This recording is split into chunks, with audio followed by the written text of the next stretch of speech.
बोलिए सद्गुरु कबीर साहिब की जय, लहर तरा धाम की जय, काशी कबीरचौरा धाम की जय, मगहर धाम की जय, आचार्य श्री विचार साहेब की जय, आचार्य श्री श्रवण साहेब की जय, संत समाज की जय, भगत समाज की जय, अपने अपने गुरु साहेब की जय, अपने अपने माता पिता की जय, उपस्थित सभी मन परास्ती सभी संत भक्तों को मेरी तिरेवार साहेब बंदगी पिंडाल में सभी संत माता भक्तजन सभी को मेरी साहेब बंदगी सद्गुरु कबीर साहेब अपने जीवन काल में कभी भी असत से समझौता नहीं करते हैं, केवल उस सत्य का ही प्रचार करते हैं, सत्य को ही बताते हैं, सत्य को ही जनाते हैं। उन्होंने असत्य को नहीं कभी माना, ना सत्य को जाना, ना सत्य कभी बताया। अगर हम भी अपने जीवन में सत्य को जानने की कोशिश करेंगे, सत्य को पहचानने की कोशिश करेंगे और सत्य पर चलने की कोशिश करेंगे तो हमारा जीवन भी धन हो सकता है। लेकिन कुछ अपने विकारों के कारण हम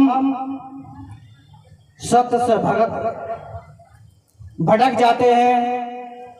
इसलिए जो परमात्मा की शक्ति या सद्गुरु की शक्ति हमको मिलनी चाहिए, जो ऊर्जा मिलनी चाहिए थी वो हमको नहीं मिल पाती, क्योंकि उसमें किसी गुरु या सद्गुरु या माता पिता का कोई दोष नहीं है। उसमें हमारे अपने विचारों का, अपने कर्मों का ही दोष है कि हम सत्य की खोज नहीं कर रहे, सत्य को जानने की कोशिश नहीं कर रहे, इसलिए हम अपने जीवन में दुखी हैं। कोई भी अपने कर्मों से ही दुखी है। कोई ना कोई जन्मों का लेखा है जो हमसे बदला लेने के लिए आता है, लेकिन हम अज्ञानता के कारण उस बात को दूसरे पर थोप देते हैं। अगर हम ज्ञान के लेवल से और उसको जानने की कोशिश करेंगे कि जिस व्यक्ति ने मुझसे बदला लिया है इसके पीछे कोई नहीं कोई कहानी है, क्योंकि किसी जन्म में मैंने भी इसको सताया होगा, इस जन्म में ये मुझको सता रहा है। इस माध्यम से हम देखेंगे तो हम अपने विकारों को दूर करते चले जाएंगे और सद्गुरु के पास चले जाएंगे। क्योंकि सद्गुरु कबीर साहब से किसी संत ने या किसी भक्त ने पूछा कि तप क्या है, क्योंकि वो जिज्ञासु पूरे संसार में तप की खोज में निकला। खड़े होकर भी उसने तप किया, माला लेके भी किया, भभूत लगा के भी किया, चारों दिशाओं में घूमा, तीर्थधामों में घूमा, लेकिन उसको संतुष्टि नहीं मिली। लौटकर फिर सद्गुरु कबीर साहब के पास आया कि असली पूजा क्या है, असली तप क्या है, असली ध्यान क्या है। तो सद्गुरु कबीर साहब ने अपनी वाणी के माध्यम से बताया, साच बराबर तप नहीं, झूठ बराबर पाप, जाके हृदय साच है, ताके हृदय आप साहे, ताके हृदय आप। सद्गुरु कबीर साहब कहते हैं कि अगर आपके जीवन में सतता है, सतता की खोज करते हैं, सत्य को जानने की कोशिश करते हैं, और सत्य का ही मार्ग अपनाते हैं तो उससे बढ़कर कोई भी तप नहीं है। अगर हम झूठ का सहारा लेते हैं, झूठ के सहारा से हम भगवान को प्राप्त करना चाहते हैं तो हम अपने आप को ही धोखा दे रहे हैं, अपने आप ही हम पाप कमा रहे हैं।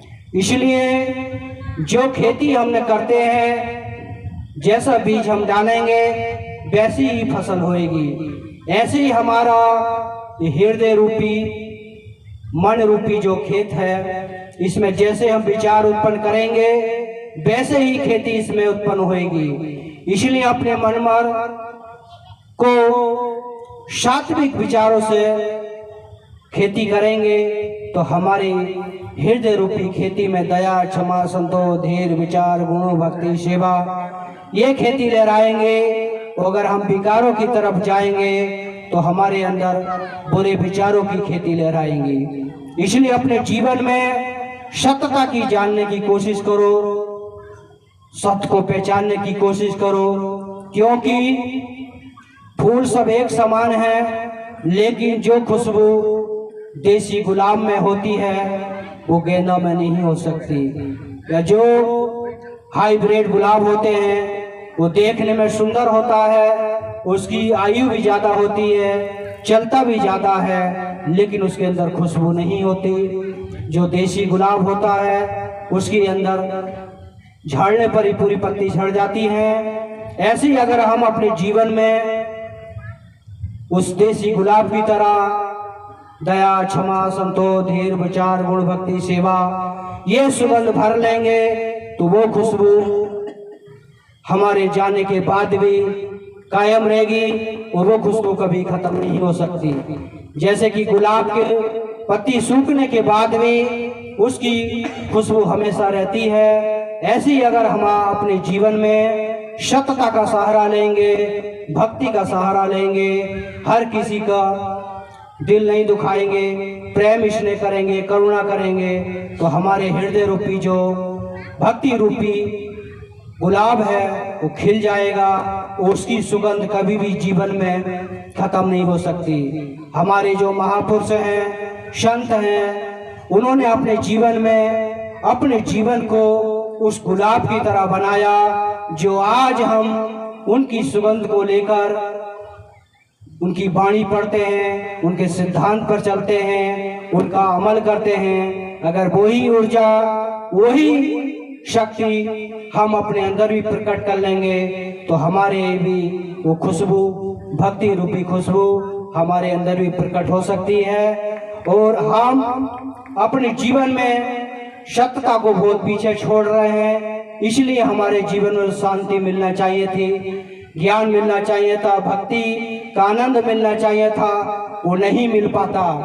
कारण यही है कि हम अपने दिमाग को, अपने हृदय को इतना गंदा कर लिए हैं कि उसमें स्वस्थ पानी, अच्छे पानी जाने की जगह ही नहीं छोड़ी। हमने अपना पात्र खाली नहीं किया तो अच्छा सुगंधी फूल या सुगंधी पौधे उसमें कैसे उत्पन्न करेंगे। इसलिए अपने जीवन में सत्य को जानने की कोशिश करो, जब ही हमारा जीवन धन होगा।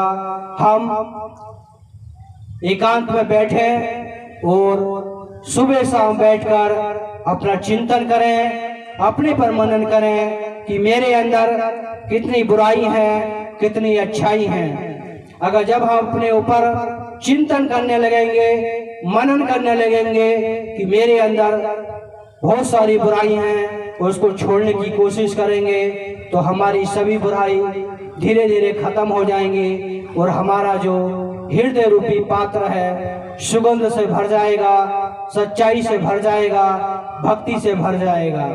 इसलिए अपने जीवन में जितना हो सत्य को, प्रेम को जोड़ने की कोशिश करेंगे, हर किसी से मानवता का संदेश देंगे, वो अपने ज्ञान भक्ति को पहचानने की कोशिश करेंगे, जब ही हमारा जीवन धन हो सकता है।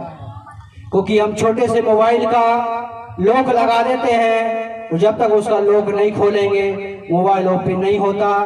ऐसे ही अगर हमारे हृदय में भी विकारों का लॉक लगा है, उस विकारों के लॉक को नहीं हटाएंगे जब तक हम परमात्मा की शक्ति या परमात्मा के दर्शन या सद्गुरु के दर्शन नहीं कर सकते। इसलिए अपने जीवन में वो विकार रूपी हमारे जो लोक लगा है, हृदय रूपी ताला, उसको खत्म करना होगा। जब विकारों के ताला हटा देंगे तो हमारे हृदय में सद्गुरु के दर्शन होंगे, सद्गुरु की ऊर्जा आएगी, सद्गुरु का ज्ञान आएगा, सद्गुरु की भक्ति आएगी। जिधर भी देखेंगे उधर ही सद्गुरु का दर्शन आएगा, जिसको सद्गुरु का विषय ने कहा है, शबगढ़ मेरे साइया सुनी सेज न कोय, बलिहारी बागट की जा प्रगट होए। तो वो परिस्थिति उस समय आ जाएगी, क्योंकि सद्गुरु ने सभी जीवात्मा के अंदर वो परमात्मा का अंश बताया है, लेकिन बलिहारी उसकी है जिसने अपने जीवन में विकार रूपी ताला, विकार रूपी लोग खत्म कर दिया। वो सत्य भी अपने हृदय में सत्य को समा लिया, सत्य को जान लिया, माता पिता की सेवा करी, दीन दुखी की सेवा करी, गुरु सेवा करी, तो उसके जीवन में एक बहुत जल्दी ज्ञान की ऊर्जा उत्पन्न होने लगती है।